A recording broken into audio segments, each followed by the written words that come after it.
उड़ीसा के पुरी में भगवान सूर्य को समर्पित ये है कोणार्क मंदिर। कोणार्क शब्द कोण और अर्क शब्दों से मिलकर बना है। कोण यानी कोना या किनारा और अर्क का अर्थ है सूर्य। इसका मतलब हुआ सूर्य का किनारा। उड़ीसा राज्य में ये इकलौता ऐसा ऐतिहासिक स्मारक है जिसे 1984 में यूनेस्को वर्ल्ड हेरिटेज साइट में शामिल किया गया। मंदिर के गहरे रंग के लिए इसे काला पगोडा भी कहा जाता है। इतिहासकार मानते हैं कि ये मंदिर 750 से भी ज्यादा साल पुराना है, जिसका निर्माण 1250 ईस्वी में गंग वंश के राजा नरसिंह देव प्रथम द्वारा कराया गया था। अबुल फजल ने आईने अकबरी में लिखा है कि राजा नरसिंह देव ने 12 सालों के पूरे राजस्व को मंदिर के निर्माण में ही लगा दिया था। इस मंदिर को पूर्व दिशा की ओर ऐसे बनाया गया है कि सूरज की पहली किरण सीधे मंदिर के प्रवेश पर ही गिरती है। कलिंग शैली में निर्मित इस मंदिर की संरचना रथ के आकार की है।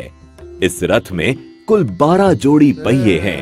एक पहिए का डायामीटर लगभग 3 मीटर का है।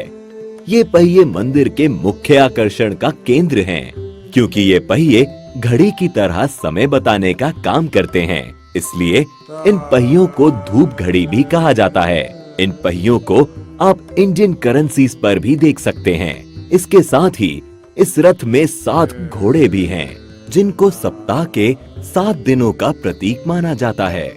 प्रवेश द्वार पर एक और चीज है जो सबका ध्यान आकर्षित करती है, और वो है द्वार के दोनों तरफ बनी ये मूर्तियाँ। इन मूर्तियों में सिंह के नीचे हाथी है और हाथी के नीचे मानव शरीर है। इन मूर्तियों के जरिए मानव जीवन की समस्याओं को अनोखे तरीके से पेश किया गया है। यहाँ सिंह गर्व का प्रतीक है, जबकि हाथी संपत्ति का। यहाँ ये बताने की कोशिश की गई है कि गर्व और संपत्ति मानव का विनाश कर देते हैं।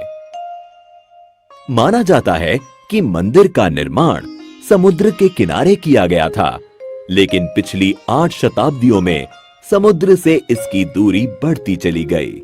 कहा जाता है इसके लगभग 2 किलोमीटर उत्तर में चंद्रभागा नाम की नदी भी बहा करती थी, जो अब विलुप्त हो गई है। नदी के वहां होने को भी प्रमाणित किया जा चुका है। मंदिर से जुड़ी एक किंवदंती है कि इसके निर्माण में 1200 कुशल शिल्पियों ने 12 साल तक लगातार काम किया, लेकिन निर्माण कार्य को पूरा नहीं कर पाए। मुख्य आर्किटेक्ट बिसु मोहराना के बेटे धर्मपदा ने मंदिर के निर्माण को पूरा किया, लेकिन मंदिर के पूरा होने पर उसने चंद्रभागा नदी में कूदकर जान दे दी।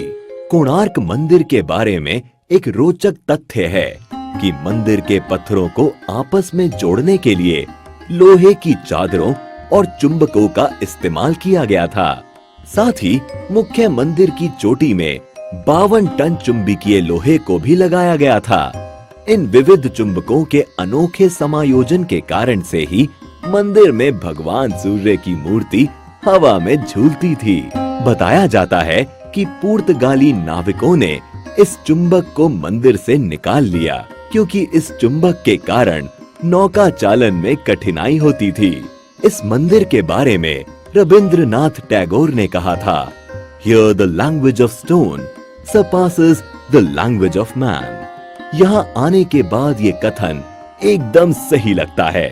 इतिहास और जबरदस्त नक्काशी के शौकीन पर्यटकों के अलावा यहाँ उनके लिए भी बहुत कुछ है, जो यात्रा में कुछ खास और रोचक की तलाश करते हैं। साथ ही आप चाहें तो यहाँ होने वाले कोणार्क डांस फेस्टिवल का भी लुत्फ दिसंबर के महीने में आकर उठा सकते हैं।